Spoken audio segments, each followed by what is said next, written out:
Sebelum kita masuk lebih jauh, saya ingin Anda menyimak terlebih dahulu satu pernyataan penting dari Rismond. Karena pernyataan ini bukan sekedar klarifikasi biasa, tetapi justru membuka tabir tentang siapa saja yang sebenarnya bermain di belakang polemik ijazah Pak Jokowi selama ini.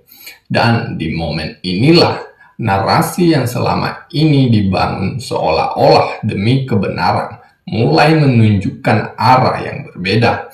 Nah, apakah benar mereka berjuang untuk keadilan atau justru ada kepentingan lain yang selama ini tersembunyi di balik panggung polemik ini? Mari kita dengarkan langsung pengakuan Rismond berikut ini. Saya sudah jelaskan itu kepada penyidik. Kalau mau menyelesaikan kasus ini, selesaikan pendananya, selesaikan aktor otak di belakangnya. Catatan yang Aswan ini benar ya, itu ada Bohir. Saya bilang kepada Aka dan Agi, kalian itu mengatakan di TV itu seolah-olah kalian yang tersangka. Kalau kalian posisi tersangka ngomong kayak gitu, baru saya baru hebat Anda pahlawan. Betul. Gitu ya. Kenapa nggak koordinasi dulu, ngomong dulu kepada klien gitu? Iya. Begitu. Apalagi ada sampai 100 tahun. Anda posisi tersangka dulu, baru merasakan kayak kami. Gitu kan? Terus maaf bang, kami disuruh AS. Jadi ada aktor di sini. AS saya bilang aktor sembunyi. Aktor sembunyi namanya AS itu. Nah, setelah itu bang saya lanjutkan dikit. AS itu pun akhirnya minta maaf sama saya. Oh, dia minta maaf. Oh, oke, good. Terus dia bilang, maaf bang, saya memang yang menyuruh mereka. Wah. Berarti kan ada dua pengakuan yang sinkron ini. Nah, oke. Terus saya berpikir, iya-iyakan aja lah, seolah-olah saya mau masuk lagi, tapi saya sudah berpikir, masa saya bodoh kali sih? Iya dong, masa berarti ini ada political agenda. Oke. Sekarang siapa yang dibalik AS? Nah, itu pertanyaan juga, pendana AS Pendana dan AS. lain-lain. Sehingga saya mau dijadikan sebagai Siapa pendananya nih? free political tool yang bisa disposable anytime, bisa dibuang di penjara terserah lu, pokoknya political agenda kami jalan.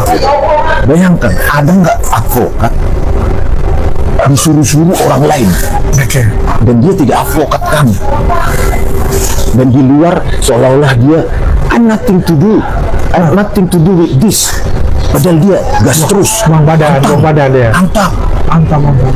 Yang kelihatan hebat itu Aka dan AG itu, ayo ngaku kalian, disuruh kan kalian sama AS, aktor sembunyi itu, jujur kalian, jangan sering membawa nama Tuhan, dan kali ini kalian bohong.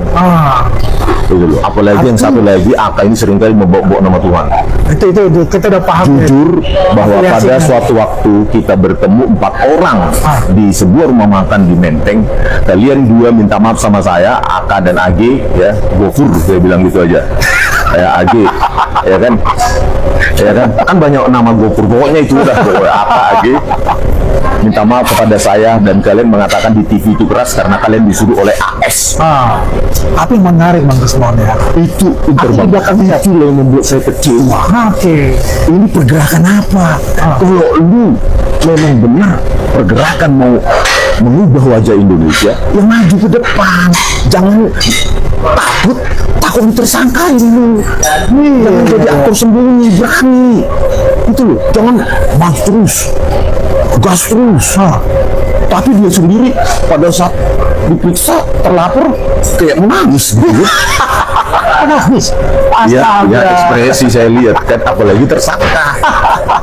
Coba Aka dan Ajib tersangka, gimana kita lihat apanya? Jadi maksudku, ayo kalau memang kalian hebat, maju, gitu loh, terbuka.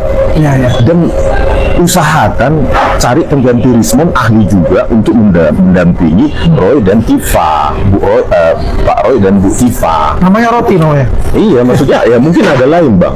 Itulah namanya ini ya. Oleh karena itu pertanggungjawabkan di situ.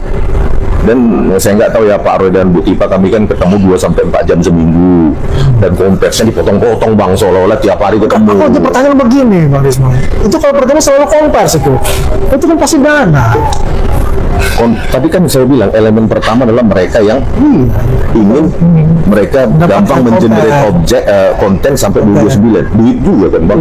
Artinya kan gini, ada orkestrasi, ada bohir lah. Nggak mungkin kalau nggak ada. Saya sudah jelaskan tuh kepada penyidik. Kalau mau menyelesaikan kasus ini, selesaikan pendananya, selesaikan aktor otak di belakangnya.